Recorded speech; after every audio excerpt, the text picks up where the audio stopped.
The door closed, and the world outside ceased to exist.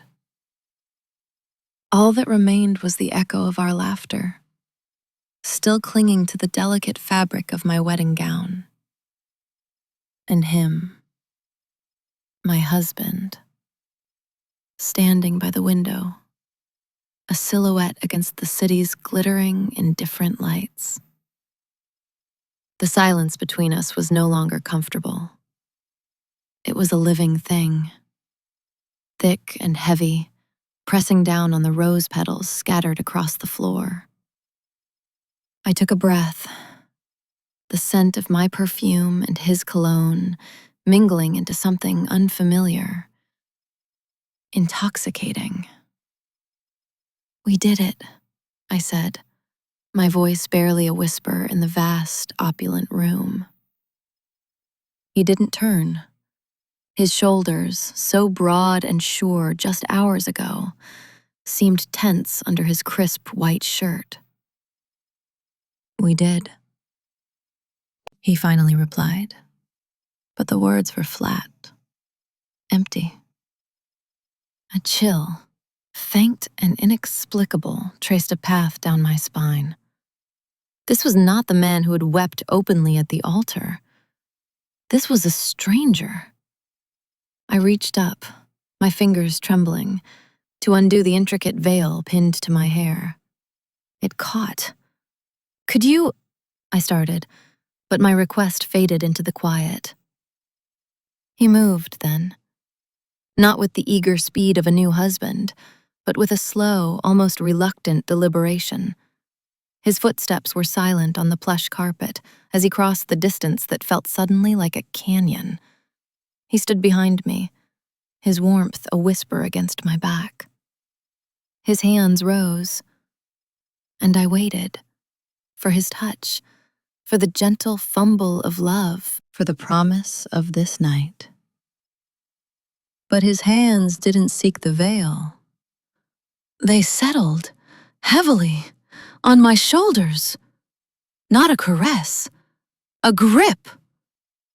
"Mia," he said, and my name, my beautiful name, sounded like a verdict on his lips. I froze. The chill in my veins turned to ice. "Look at me," he whispered, his breath hot against my ear, yet it froze me to my core. Slowly, with a dread I had never known, I turned in his grasp. I lifted my eyes to his, those eyes I had spent a lifetime dreaming of. And I saw it. The love was gone, erased, as if it had never been there at all. In its place was a hollow darkness, a brutal, terrifying finality. "I can't do this," he said, each word a hammer blow to the fragile world we had built that day. The room tilted. The glittering lights outside blurred into streaks of meaningless color. "Can't do what?" I managed to utter, my voice a broken thing. "We're married. It's done." A harsh, humorless sound escaped him. It wasn't a laugh. It was the shattering of glass. "The marriage is done," he agreed, his fingers tightening on my shoulders. "But the lie is over." He released me as if my skin had burned him and took a step back, creating a void between us I knew would never be crossed again.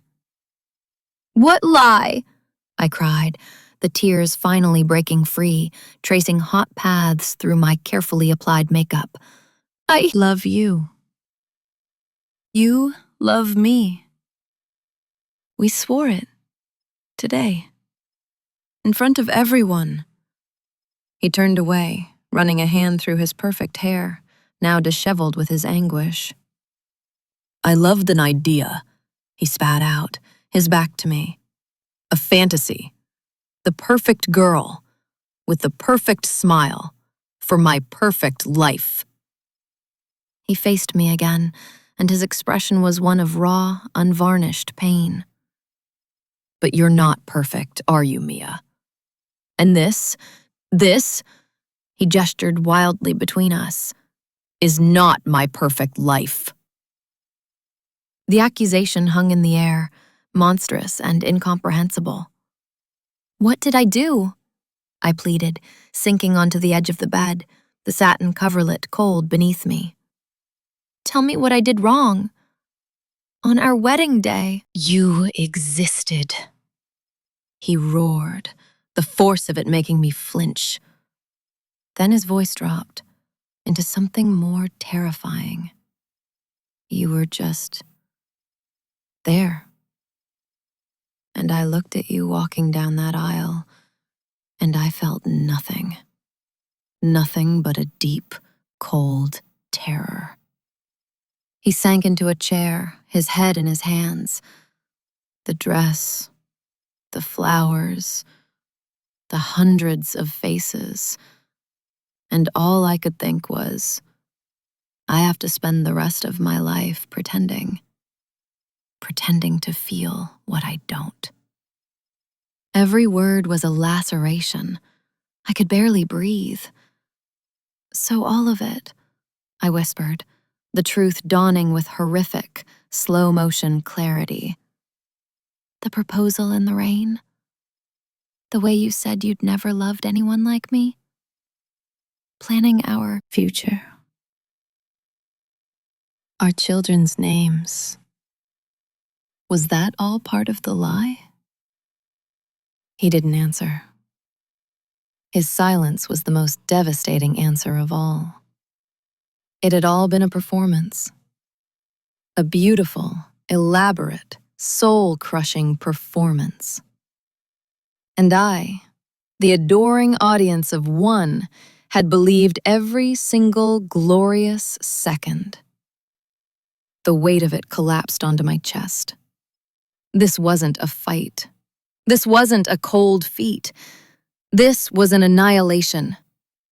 My wedding night, the promised beginning, was, in fact, the end. The hours bled into one another, a slow torture of silence and stifled sobs. He spoke only in fragments, each one a fresh cut.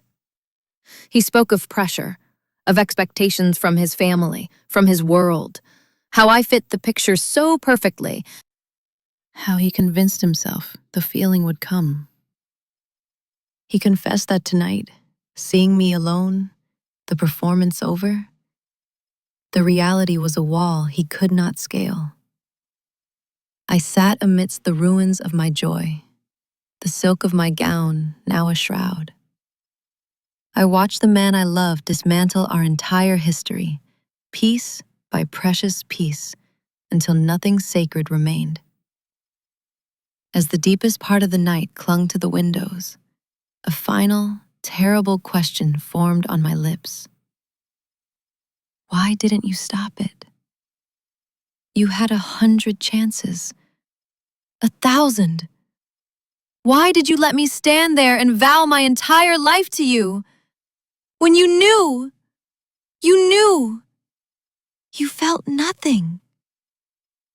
He looked at me then, truly looked at me, for the first time all night. In his eyes, I didn't see malice. I saw a cowardice so profound, it was its own kind of horror. "Because," he said, his voice a dry rustle, "I was afraid of the mess. I thought it would be easier to go through with it than to call it off." The sheer, breathtaking selfishness of it stole the last air from the room.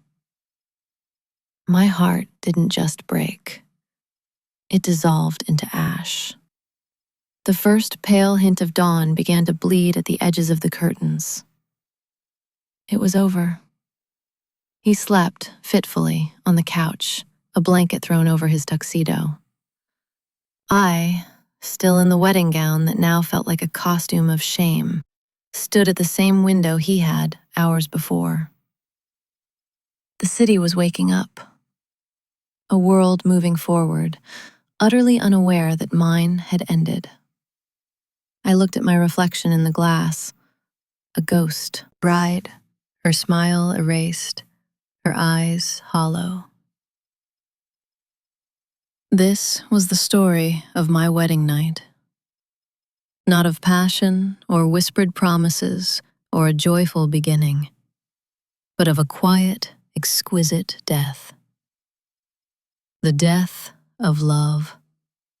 The death of trust.